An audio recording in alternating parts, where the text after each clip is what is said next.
I played a monk who had leprosy, and I had no legs, and I had to I dragged myself around, and I had to hang myself at one point in it. It was really terrific. And I was naked on stage too. Oh my God! Really? Yeah, I got to be naked on stage. I was completely naked on stage. I like that. I got to be naked on stage. I don't like that. You don't like being naked ever? I'm not a naked person. I don't walk around my house naked. You don't walk around the house naked? No, really? No, I'm not a naked person. And you wouldn't do it. And somebody said you got to get naked in this play. You'd be forget it. I'm not for laughs. For laughs, I would, but not for serious. No. Oh, gee. Well, nobody laughed when I got naked. I'll tell you. Wow, that's an interesting thing. Yeah, I don't really have a problem with that. I don't have a big problem with getting naked and stuff like that. Okay.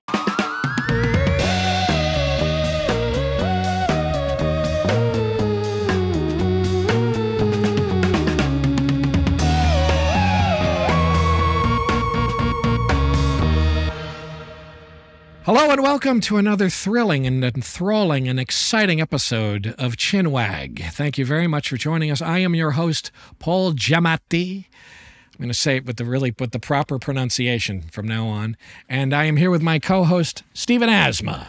Stephen Asma. And the proper pronunciation of my name is Asma. But no one will spell it correctly, so we have to say asthma. Asthma. Well, people say Giamatti, and I'm like, no, Giamatti. But Giamatti. What is it? Asthma? Say it again. Asthma, yeah. Should be asthma.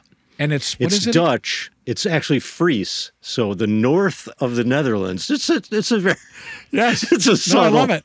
So you're Frisian. You're a Frisian. I'm Frisian, guy. yes, I am Frisian. You know, I'm largely Dutch. I'm almost more Dutch than I am Italian. Is that right? I am. Thought you were mostly Italian, I guess, because of the name. No, I'm revealing, I'm exposing myself as a phony Italian. Well, you have an Italian way about yourself. Oh, is that? Do yes. I? Really? Yeah, they use the hands a lot. You're always eating pasta and so forth. Okay. All right. We're going to reduce it to every stereotype possible. So I'm out. What am I out shooting my friends in the back of the head when they betray me? Is that what I do? Do I take them out to New Jersey and bury them by the side of the freeway, Steve? Is that what I do? Well, you're running around with your wooden shoes on and your Dutch boy haircut. All right, let's get to it now. I am very excited for this week's show. This is an exceptional show because we're talking to an exceptional lady, Indeed. The extremely talented, the brilliant Amy Sedaris. There's like no structure to this thing. We detour into some crazy stuff. We actually get into Paul's love of getting naked on stage. Yes, correct. Also the ghost of Philip Seymour Hoffman. The fine arts of George Bush and Mr. Francis Sinatra. Smoky sausages at Dollywood. We get into everything, folks. Of course, you know Amy Sedaris as a fine actress and comedian. She's also a crafter and writer. She created the wonderful cult classic television series Strangers with Candy. She's appeared in numerous film and television extravaganzas. Currently, she appears in The Mandalorian, which is streaming now on Disney+. Disney Plus what? I don't know, but just Disney Plus. Disney Plus The Mandalorian. You can also see her right now in Somebody I Used to Know on Amazon Prime, Ghosted on Apple TV Plus, and in the new movie Theater Camp, which I bet is funny, which is in theaters July 14th. I think we had a splendid time with Amy Sedaris, don't you? Yeah, we had a great time. Really crazy conversation. She is a lot of fun, and we learn a lot about her quirky habits, and they fit well with our own sense of the strange. They do. She is a strange person in and of herself, and we're about to get into it deep. Welcome, Ms. Amy Sedaris. Hi, Amy. How are you? Hi. How are Hi, you? Paul. It's good What to a see you. pleasure. You're glowing. Your skin is glowing. You know something? I think I'm getting a little bit of a kick off the light that I have up there. I should probably I don't know. Yeah, it You might look be, really- but nobody's ever said I glowed. You're the only person. You're glowing. You look That's really amazing. good. One time I saw you at a Matthew Broderick's 40th birthday party. You were That's just correct. like a farmer, and I really liked your look. And I look at you're just like Neil Young. Like a I was farmer? That's Paul Giamatti. Yeah. Did I have Why a does Matthew Broderick look like he's still 10 years old? What's going on why with does that he guy? does look like he's 10 years old? He's probably got some weird vampire serum thing going on. Yeah, or he something. does. And He's so got does the this, little boy and so thing does his going. wife. Did I have a matte finish more then? Was I less glowing then? It Or was I- darker. You just Yeah. looked. Maybe you were a tad heavier. Oh, you had jeans on and a plaid shirt. That was a nice time. I remember that very well. It's interesting. I have been eating better. And food is a topic that I thought might be interesting. So I reduced my diet quite radically. I ate a lot of crap. So I stopped eating a lot of crap, stopped eating a lot of sugar, things like that. And I eat very plainly now. And I sort of miss eating more exotically. Like you're saying, people eat more pickily now and stuff like that. Do you enjoy very exotic foods? When you cooked, did you make very exotic things, or did you stay I do my staples, chicken and rice. It's like cooking for alcoholics is what I call it. Where you put something in the oven, you walk away for 45 minutes and it's ready. I do my standbys and I don't follow recipes. I don't like foods like caviar. I'm not adventurous. Like I don't like eel. I'm not going to order snails in a restaurant. Oh, really? Did you grow up eating interesting stuff? Not really. I remember when gourmet cooking came into play and my mom would make, bird baskets made out of, like French fries or whatever it is. But we did that. That was kind of fun and exotic. But I'm not I like meat and potato kind of a person. I saw your cookbook, which I really liked, and it has it has a nostalgic quality. Like it's almost like you're in the 50s or something. Like there's Betty cheese Crocker. balls and Well, I want to do something martinis. Illiterate people could get triggered by. No, seriously, I wanted someone to look at an image and that would trigger something. Like I can make that. I mean, it's all such a visual. That's what I was going for. So it entertains on all levels. And plus, you don't have to. It's how to be a good guest as well as a good. Right. So you haven't eaten like weird things, because I figured maybe you were a person who'd eaten like Rocky Mountain prairie oysters or something at some time. You've never tried any of that kind of stuff. I dated a Greek guy in the 80s, and I remember coming home from work one day and I was starving, and I lifted the lid off a big pot and there was 6 fish heads floating around in like a tomato broth. And he said, "Oh, the eyes are the best part." And I was like, I don't, no way. Or like during COVID, David was into water buffalo. And then he made like water buffalo enchiladas, which doesn't Wait a second. What? Those words. You became water buffalo enchilada. Can you even eat water buffalo, or water buffalo like endangered or something? No, water buffalo. I was like, what the fuck? It's a swimming cow. And I was like, I know, but I ate it. It just tasted like ground beef to me. Did you just call a water buffalo a swimming cow? They're cows that swim in the water. I don't know. That's David told me that, but it could be. Evidently, they're the toughest animal. They're one of the toughest animals to kill. I mean, it's like they're very. They're huge. They're like impossible to kill. If you go hunting a water buffalo, like forget it. It takes really? forever. Why is it so hard? I don't know, because I guess they're really like armored or something. They're super tough, they're super and stuff strong, like that. Yeah. That's I crazy. love that you both know something about water buffaloes. Yeah, we spend a lot of time discussing the water buffalo on the show. But you went to Japan a lot, and I thought you would have etten a lot of crazy shit in Japan. No, I don't. I don't even like eel. I like the tempura. I get safe stuff. I'm not that, so you never had cooked sushi. Right. So you never sushi. So you never had. I never had sushi. I've been to Japan once, and only one time. Oh, I would think that you've been there a lot for some reason. No, I would really like to go a lot, and I know you go frequently, right? Yeah, Japanuary. I usually go in January. We call it Japanuary. And we go there. David and his boyfriend Hugh. David speaks Japanese, and we'll be in a shop and he'll ask a question. I'm like, why are they doubled over laughing? I'm like, what did she say? I just asked him if they had, I'm like, no, you said something else. Or I'll hear him say that he's a doctor and that he operates on children's eyes and he replaces them with buttons. And I'm like, what the fuck are you talking about? Is there a reason for January, or is it just like, is that a particularly good time to go to Japan? It just works out with our schedules and kick off the year. I like going there because it really feels like a different planet. It's very civilized. They have upholstery on the seats on the subway. We could never have that in New York City. We can't have anything nice in New York City. And there is just everyone's so nice. You can leave your wallet on the first floor and be on the top floor and no one's going to steal it. So many times I've tried on clothes, but they're other people's clothes and they were in the dressing room trying to, and I'm sitting there looking in the mirror, judging it. And they come out like, oh my God, mortified. I rummaged through a woman's pocketbook once and I was like, oh, that's funny. They propped it out with a wallet and keys. And that's amazing. That's incredible. That's really hilarious. Yeah, it happens to me a lot. And I'm like, oh my God, I had no idea. Why'd you leave your pocketbook over here if you're in the dressing room? Why are they so civilized? Is it just like, the culture is just very respectful? Or like, what is it that makes the difference, you think? I think, right. They're respectful. They like old people. They just have manners. Steve, have you ever been to Japan? Because I think I've been everywhere but Japan and Asia.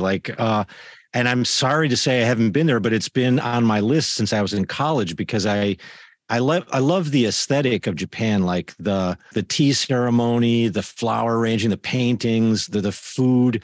There's some unique quality that I think is connected maybe to the Buddhism somewhat, like the Zen quality. Do you see that kind of stuff when you guys were there? Yes, you should go. Yeah, you definitely should go. No, for sure. It's a fun. I have a whole thing that there's maybe it's island cultures or something like that. They remind me a little bit of the British in that there's this kind of there's a little bit of this kind of, sensitivity towards doing stuff the right way. You're going to do the tea, you got to do it the right way. And I don't know what that is. Maybe it's just living in that little island somewhere like that. And it creates a more of an intimate culture or something. Yeah, I like ceremony and I like boundaries and I like manners and that's always nice. But here, you come back here and it's out of control. You can really feel it. Like you can't. It's a jungle. You can't. You really can't. So uncivilized. What we graffiti everywhere and just people doing, all the scaffolding around the city and people exercising on. It's just stupid stuff. That is the worst. It is. Forget it. No, and you would never see something like that there. And I had genuinely the experience of people said this might happen where I was looking for somewhere and I couldn't find it because the addresses are crazy or the system of it there is much more difficult. And I worked up the nerve to ask a stranger and they took me there. They went out of their way to walk me to where I was trying to go to sort of look after me. They went well out of their way to sort of take me. So, it's that kind of culture where. And what were you there for? Did you go there for a vacation? Were you there to promote a film? No, I went there because I'd always wanted to go because from the time I was a little kid, I was sort of fascinated with I was fascinated with like samurai and ninjas and stuff like that when I was a kid. So there was that kind of thing. But then growing up, I got into the literature and the films and stuff like that. Ozu. Yeah, like Ozu. Have you ever seen any of those movies? Those Ozu movies? I don't think so. So good. You should check them out. Okay, I will. Yeah, because they're very much about exactly what you're talking about the kind of the culture of respect and stuff like that. And I mean, I once had a Japanese student and I was teaching and then I broke this pot, like it was this little piece of pottery and I just threw it in the garbage and she was like, oh my God, you can't do that. And she took it out and wanted to stack it together and wrap it in something and think of objects as having, you have to have respect towards objects too. You can't it's not disposable kind of mindset. It's really cool. Yeah. Right. Wait a minute. That Uzo, whatever he didn't do. He didn't do In the Mood for Love, right? Is it that's but it's one, like that. Yeah, it is like that. It is like that. That's Wong Kar-wai. Yeah, because I love Korean movies. They're my favorite because the revenge quality of a Korean film is just. Something that happened in first grade and they're 80s and they're getting that revenge. I love that. That is a big theme in those movies, isn't it? That's interesting. I wonder why. Even. Yeah, I wonder why. You figure that's a culture that got beaten up on so much. Maybe they're maybe they're just like the hell with it. We're going to get revenge on everybody. Well, we like revenge too. Americans love revenge films, don't you think? We just don't do them all that well. Really? No, they kind of not as well as they do them. Right. I mean, they definitely do them with a real sense of style.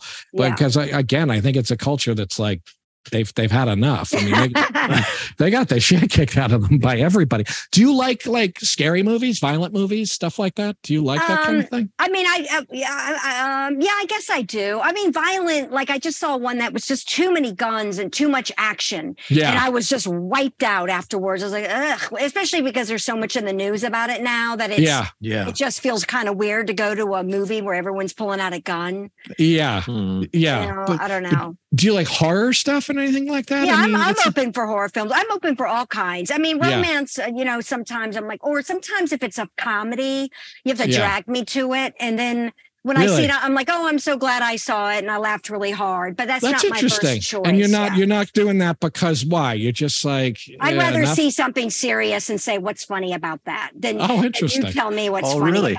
Yeah. Or something that's in between that's really big right now. Dramedies, where it's drama and a little funny, and you're just like, that's kind of interesting. No, I enjoy that too. I like, and if I see a horror movie, I like one particularly if it's funny, if it's got humor in it, and if there's something funny and or that tone to it, I really like that too. Did you see Barbarian? I didn't see Barbarian. You should see Barbarian. I did. That was creepy. Kind of low budget, maybe, but really kind of disturbing. Yeah, and it's got disturbing's good. Disturbing's good. It's very disturbing. Yeah. Well, I mean, a lot of your humor is disturbing in a really wonderful way. I have to say, I find it a little disturbing. I think I'm drawn to it. I think everyone in my family is. If we're at a party and there's somebody with one leg, we're all going to be over there to that person and be like, Roger, and Roger, and he's from here, and we invited him over, and we're gonna give him a bath and throw a hot dog in it. I mean, we're all like. We have that in common. I understand. But what is that? Because curiosity. I have the same thing. Like, but it feels so, sometimes I'm glad that you embrace it so much because I always feel like, oh, something's wrong with me. Because I also have the thing too where I'm like, I want to play a guy with one leg too. I'd like to play somebody with no legs. Yeah. So it's that much of a thing. And you must have the same thing. But that's so interesting. What is that though? What is that kind of curiosity? I think some people are avoiding death and trying to distract themselves from death. And others like us are into the memento mori. Like we like to look at death a little bit. So like you look at strange exhibits and, you know, oddities like in natural history museums and stuff like that, horror movies. Yeah. There's something, I think it's dispositional. Like we're just weird. When David first brought home that book, I was living in North Carolina, the Diane Arbus, her first book of pictures, that blew my mind. I've never seen anything like that before in my life. Tell me what that is. The portrait's the one with the twins on the cover. She's the photographer, famous photographer. Oh, Steve. Oh, yeah, Diane Arbus, yeah. Sorry. Diane Arbus, great photographer. Yeah, she took photographs of like freaks, you know. And then you know, be a freak, and then the title be like "Woman in Shiny Dress." And you're like, who saw the dress? How about the? But I mean, she only has one eye. I know. Yeah, it's like and kind of finding the bizarreness in the everyday too. Like a picture of ordinary people that you're like, Jesus Christ, that was terrifying. You know, just nothing was terrifying about it, but something's unsettling about it. Right. I was just so curious. But that's what definitely opened the door for me. I was so interested in that. And then I moved to Chicago, and then I saw, you know, it just, you know, oh, there's a taxi cab. I wonder where it's going, you know, adventurous. I don't know. I am drawn to it. Yeah, no, I definitely am too. And have you ever seen a book called The Wisconsin Death Trip? Have you ever seen that book? Yeah. That was a book that similarly for me was a book that I saw when I was a kid. I remember a friend of mine's mother had that book. Yeah, interesting woman. She was a poet. A friend of mine's mother had that book, and I must have been about 10. And it's an extraordinary book, Steve. It's like this. Yeah, I never heard guy. I don't know who the hell he was, an academic or something. He discovered in an archive in a library at like the University of Wisconsin or something, a bunch of photographs and newspapers from this one town in Wisconsin in like the 1890s. And then he put it together as a book. And it's a lot of it is this stuff of people would take pictures, posthumous pictures of people when they were dead. They'd set them up and they'd put them in like a natural setting where they'd be like, oh, everybody's having dinner still. Mom and dad are still here having dinner, you know, but they're dead. You know, and it was a lot of shit like that. And terrible. Children would die and they'd have them in these bizarre coffins and stuff like that. And then the newspaper reports were all about a wild man wandered into town the other day and broke all the windows and set fire to stuff. And it was just all the craziness of life in this one. Yeah, and it's a fascinating book. But because I think to myself, the Japanese actually have a kind of interest in stuff like this too. I mean, a lot of the Japanese horror movies are incredibly horrifying in ways like this, and that the Japanese seem to have a kind of interest in, I mean, I'm generalizing about the Japanese, but they seem to have an interest in death and stuff like that. 99% of them believe in ghosts, I'm told. Oh, yeah, that's right. Ghosts so it's popular. Which is, do you believe in ghosts and stuff like that, Amy? I don't know. I've definitely sensed something like a few times. And then when David, my brother doesn't, so he just makes fun of me. But, I've felt my sister, my sister who passed away, but one night I sensed her presence. Really? And after my grandmother died, I sensed her presence. And then once I saw someone who looked like William Katz, that actor, he was in Carrie. He looked like that. But wait a minute, which guy? Who? I think his name was William Katz. He was this young kid actor. I think he was in the movie Carrie, had blonde hair. Oh, yeah. Anyway, the person I saw looked just like that. And I was very aware that I was awake. I kept being like, I'm awake, and I see this person right in front of me. How strange. He was the greatest American hero guy. He was the guy who played the greatest. Wasn't he that guy? Yeah, he was the same guy. Yeah. He was the same guy. That's interesting. But that's very random. The family members make sense, but why the random guy? Or I don't know. Maybe he lived in that apartment before me. People say that. I don't know.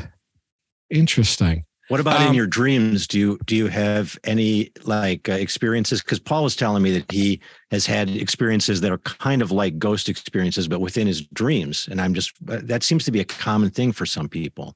Well, who shows up in my dreams a lot is Philip Seymour Hoffman. A lot. So much where I'm like, not tonight, like that much. Yeah, that's interesting. Yeah, I don't know why. I mean, we were, friends and stuff, but, he shows up a lot. Well, that's interesting. I've had dreams about him too. And he feels like I didn't know him probably anywhere in the other way you knew him, but I knew him. But I felt like a presence of him a lot too. And I think a person like that leaves a very palpable mark behind it. Friends, now a message from our sponsor.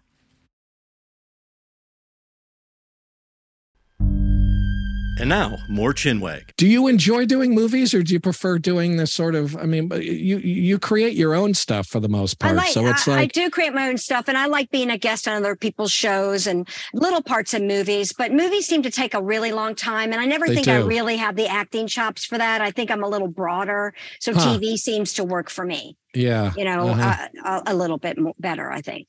Yeah. And I love theater. Theater's my favorite, but I got so spoiled doing my brother's plays that I can't imagine. You wrote plays with him? Yeah. We did them together at La Mama. And we had the whole theater to ourselves and got to cast it. I did the wardrobe for everybody. It was That's fantastic. When were you doing that? When was that? Early 90s. That's amazing. Were you in Chicago? Were you in Chicago for a while, right? With Second City, right? With Second City, and David was there. So we would do readings together at Lower Links. And and then I came here finally to work with David, and TV fell in my lap, kind of. Someone offered us a sketch show. So it was like, so we got Colbert here and started doing that kind of stuff. With the La Mama I worked at La Mama probably around the same time that you guys were doing that stuff. Yeah, I did an opera there. I did like it was called a chamber opera. And there was mostly opera singers, and then there were a few actors. And it was really, that place was amazing. And it's still there, right? It's still there. Strong. Yeah, and I played a monk who had leprosy, and I had no legs, and I had to I dragged myself around, and I had to hang myself at one point in it. It was really terrific. And I was naked on stage too. God. Yeah, I got to be naked on stage. I was completely naked on stage. I like that. I got to be naked on stage. I got to be naked. You don't like being naked ever? I'm not a naked person. I don't walk around my house naked. You don't walk around the house naked? No, really? No, I'm That's not so fascinating. I'm not a naked person. And you wouldn't do it. And somebody said you got to get naked in this play. You'd be forget it. I'm not for doing laughs. That. For laughs, I would, but not for serious. No. Oh, gee. Well, nobody Nobody laughed when I got naked. Let me tell you. Wow, that's an interesting thing. good. Yeah, I don't really have a problem with that. I don't have a big problem with getting naked and stuff like that. Okay. Yeah, it's interesting. It's interesting. That seems stressful as hell, like to me, because it's like, well, I guess as actors, you guys are used to this, but it's like a level of intimacy that you don't share with people ever. And then, all of a sudden there's like a room full of people and lighting and all this shit. No, it's very strange. It's a weird thing that actors do. Yeah, you become overly intimate with people. Yeah. That kind of actor. I mean, you go there. I'm not that kind of. Well, no, I wouldn't do that now. I was like, 12. How old was I? I was like in my 20s. I was in my 20s and I was just like, sure, I'll do it. I'll do anything you want, man. I'm at La Mama and I'm all like, sure. So I was going to do anything. Would you say, Paul, you're a little bit of a workaholic? It seems like you're always working to me. Like you say yes to a lot, like we were talking about earlier. We were talking about that. Yes, I have in the past said yes. Somebody described it to me as chain smoking jobs once, that I chain smoked jobs. And and I think I did. And I think I overdid it. Frankly, okay. Yes, and so I do say no. I try to say no more now. I really like, do. In improv, you learn, yes, and yes. When someone says yes, everything opens up and it blossoms. You're so happy. But no really makes me laugh. I think if you're on stage with somebody and you set it up and they say no, I'm like, that's fantastic. That's true. I just shot you. And you're like, I'm a ghost. You're like, oh, really? That is fantastic, because I hear that rule about improv all the time. But actually, it's pretty funny if you say no, too. Yeah. No makes me laugh. It just makes me laugh. Yes, it's going to be. But no. But then do they hate you for it? Like they just resent do people you? Get pissed off about that? I'm like, you're not good. You're not a good improviser. Do people? Does the other person get pissed off if you do that? Well, I mean, I can just tell, like, when you're playing with somebody and they're like that, and then you're like, okay, it's this kind of person. You're not going to get anywhere. They ask a lot of questions or deny it, and you're just like, okay.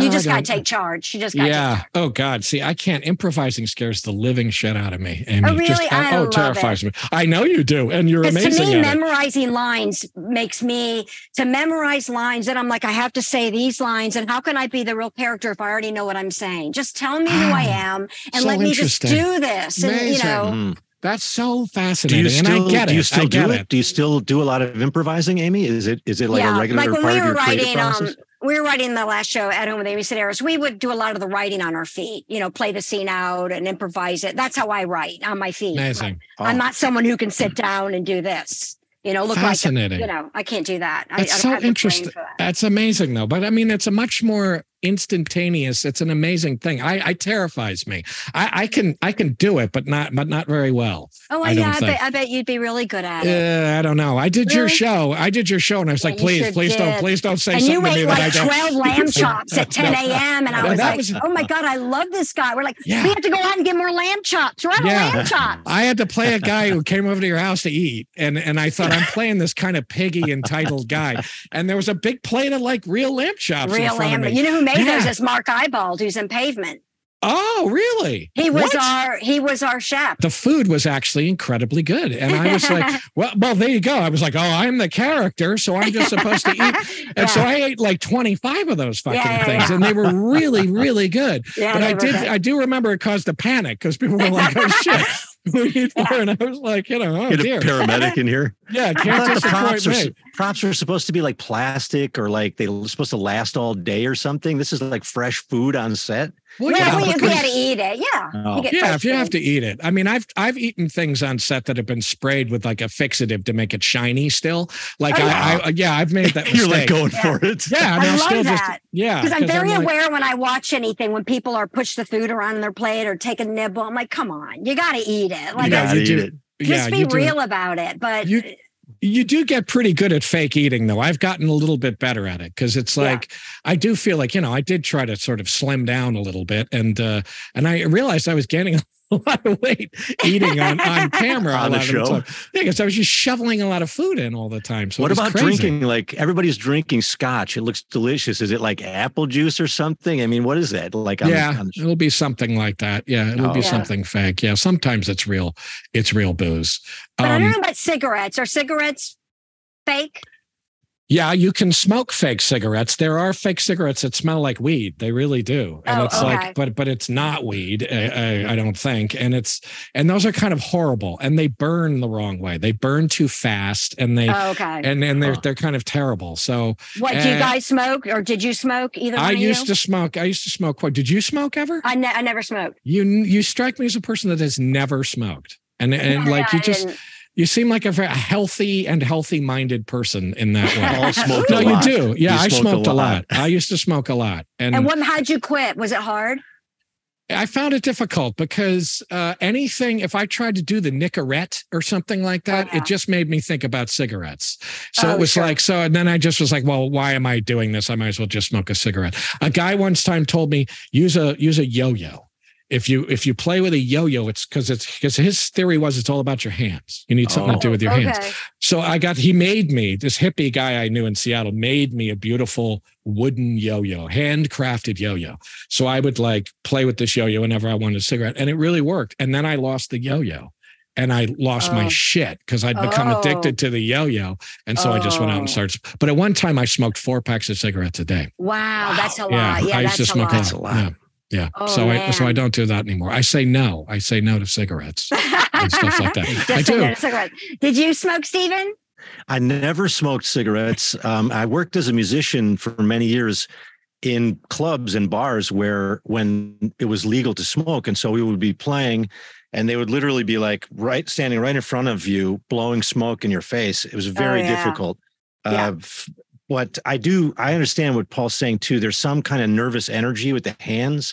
Yeah. Smoking seems to calm down. And I think people now use their phones this way. Like people get I noticed my son does this, and I do it too. Like you get anxious, and then the phone, I'll check this app, or I'll check my email. And it's almost like just playing with the phone calms you down a little bit, like maybe smoking a cigarette. No, totally. And it happens around the same, it's like the after dinner, everybody finishes dinner and pulls their fucking phone out. And it's exactly like smoking. It's something you can do with people if you don't want to talk to them. Sometimes I have some friends that I just like hanging out with them, and if it's just being on the phone, that's fine. But I feel sorry for people. Like if I'm in a car going uptown or on the train, everybody's got their head down, and I go, I don't want to look like that. Like, no, I agree. It took me forever to get a phone. I finally got one when Justin and Jennifer got married, and they said, well, you have to have a phone because you have to take Uber to get to our house. I was like, okay. So I got a phone, and then they took the phones from everybody when they got to the house. But so it took me a long time, but I just feel it makes me feel bad when people are on it a lot. No, it's terrifying. It's completely bizarre. I mean, it feels like totally like mind control, like everybody. It really does. You see it. And you see humps in people's necks, and in years, everyone's going to have that hunch, that hump. Weird. Everybody's going to get these really big ones. That's so weird. In the future, everybody will be all hunchbacked like that with gigantic ears. Why? And then probably. It's funny because I can remember early on when they were still like pretty like big things like this, or even when they got a little bit more. And this is just a measure of like what a idiot I am. I remember just being like, never going to catch on. This is never going to go anywhere. I was like, because this is so irritating. I'm sitting here listening to some guy in the restaurant. I was like, nobody's going to put up with this. Although I guess now everybody's just silently doing the thing. So I guess it works better for people. But that drives me crazy when I hear, sometimes I'll overhear a good conversation, like someone breaking up with somebody on a bus. That's entertaining. Or a woman complaining because there's no chicken on the menu. I've been fortunate to hear those. But when I hear business talk walking down the street, or people on Adderall talking too loud and fast, I'm like, why do I have to take on your bullshit? Yes, it's weird, isn't it? But also, the other thing I love is that now with all the like, and again, I don't even know what the fuck it's called, with the Bluetooth thing. It's a Bluetooth earpiece. You just have the thing in your ear. Don't understand Bluetooth. Well, but it also looks like an epidemic of schizophrenia. Like everybody's just fucking walking down the street, like, and it's just like, it's fantastic. And it really looks like they're out of their mind. Right. But it's funny to me because I'm like, why is that irritating me any more than if they were just walking down the street loudly talking to their friend? I mean, who was actually there. I mean, is it really that different? Because then you'd hear both sides of the conversation. And this way you hear one. Yeah, that makes sense. And, they're not crazy. Crazy people talking out loud. That's the best, It is. It's much more interesting. Much more interesting. Much more interesting. But how do young people like connect to, after class, people would be waiting, you'd leave class and then you'd be in the hallway trying to take the elevator. So you'd start talking with people. But now people leave class and they go straight to their phone and they're just standing silently all together in a group, all looking at the phone. They get in the elevator. And I'm like, how do you build a social world when this is what you do all the time? No, I don't think it happens particularly. I mean, it's a different social world. It's I guess just going to people be. are more lonely. They're reporting higher levels of loneliness. Really? People feel more lonely? Really? Statistically, it's true. Do you guys get lonely? What's your situation? You live by yourself, Paul? No. I live with my girlfriend now. Okay. And so I don't necessarily know. I don't feel like it's interesting. I think when I was younger, I felt like I got lonelier more than I do now. I don't know why. Now I think I'm more comfortable with myself. So I don't know that I got lonely, right. But I have had a very nice, lovely girlfriend for 5 years. So I don't know, so clearly I'm afraid of being lonely. It's like, you know what I mean? So that's interesting, but no, I mean, so that's my situation. But what about you, Amy? Do you get lonely? I live by myself. I have a rabbit, and I don't get lonely either. Yeah. But I like being by myself. I've been by myself for 22 years, and people are always but I don't know. I think coming from a large family and then always being around people or going after the wrong guy, the Ethel Jughead, syndrome that I have. Jughead? It's like the what Jughead? Jughead and yes, okay. Was Jughead the wrong guy in the Archer comics? Was he like the guy chasing? I see. Ethel chasing him. I see. I'm Ethel in the situation. Yes, I gotcha. I just kind of really like being by myself a lot. Yeah, well, there's alone. Alone is a great thing. I think like being comfortable with being alone is a great thing. Right.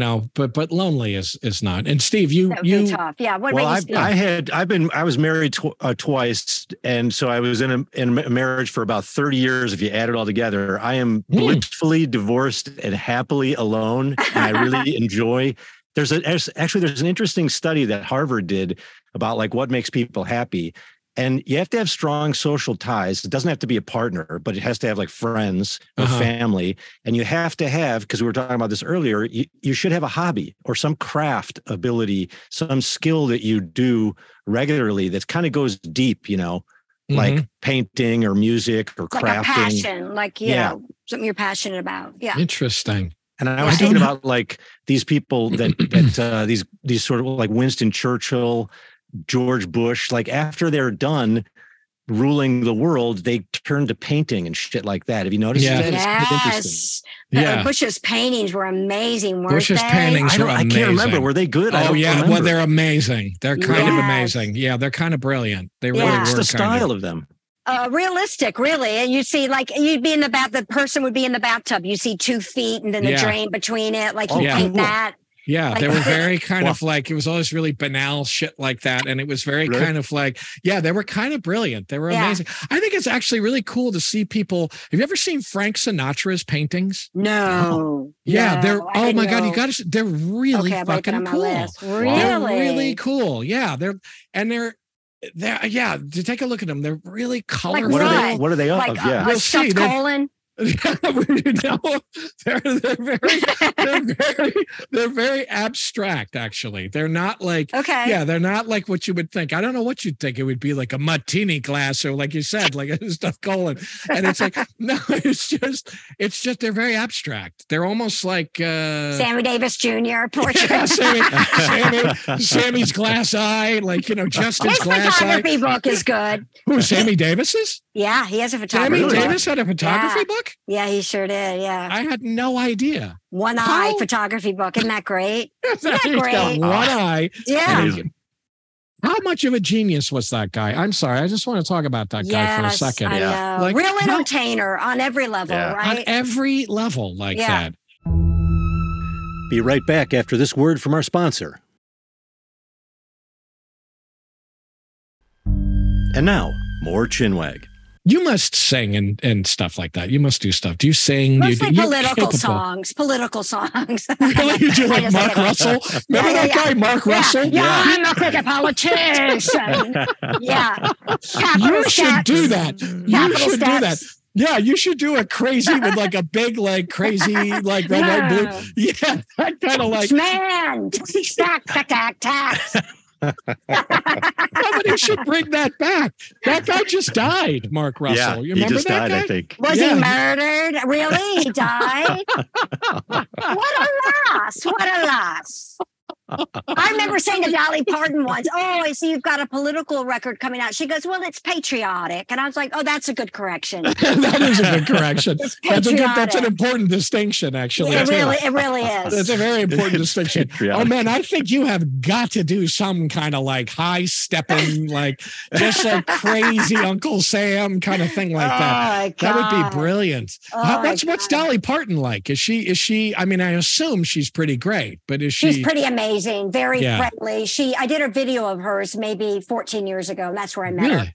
That's awesome. Tiny. Really, I went to the museum there at Dollywood, which is really run down. But that's what's good about it. It's like the early 80s. Like you see the dust settled on, clothing and stuff. And old sequins falling off. Just all the sequins have fallen off. Yeah. Wow. Amazing. And then the train rides are like 2 normal seats and the rest are all handicapped, like 18 rows of hand. And then they take you on this tour, but everything's under construction. And you're like, this is so bad. But amazing. I like the rock. They're big rocks, but they're speakers. I thought that was kind of cool. But she was really nice. And she hired all the women who worked at Dollywood, to be in the video. And amazing. That's awesome. Really, I heard her say smoky sausages. She was walking by me and I heard her say smoky sausages. And I was like, hey, that's it. That's all I need to hear. That's great. Fantastic. Yeah. I would imagine she was great. I mean, it would really surprise me if you had just been like, she is just evil and a monster. She is just a fucking monster. A monster. Bitch stole my change. She stole my change. No, that was pretty great. Well, that was fun and informative, wasn't it? Yeah, she's great, and it's just an amazing talent and personality. Absolutely, but a whole new perspective on Ms. Dolly Parton, who it turns out is a thieving kleptomaniac. Which, of course, we don't mean. It's incredible to know that in all of that wonderful gloriousness lurks the heart of a monster. The heart of a monster. Who knew? God bless her. Dolly Parton. She is awesome, actually. But there is no, absolutely. Amy Sedaris is one of a kind and fantastic. And hopefully more to come from her. And keep your comments and questions also coming. And give us nice ratings and reviews and stuff like that. That'd be nice. Well, till next time, Chinwag out. Chinwag out. Chinwag is a production of Treefort Media and Touchy Feely Films. Hosted and executive produced by Paul Giamatti and Stephen Asma. Executive producers for Treefort are Kelly Garner and Lisa Ammerman. Dan Carey is executive producer for Touchy Feely. Our series producer is Rachel Whitley Bernstein. Our associate producer is Andrew Miller. Original theme music by Luke Topp, with additional music by Via Mardot. Oscar Guido is our executive in charge of production. Tom Monahan is head of audio for Treefort. Animation created by Alex Sokol. Audio production, supervision, and editing by Maxwell Carney. Additional audio assistance and mixing by Jeff Neal. Video editing by Brian Barczewski. With additional production management from Renee Levesque. Clara Wong is Celestial Empress of Benevolent Knowledge.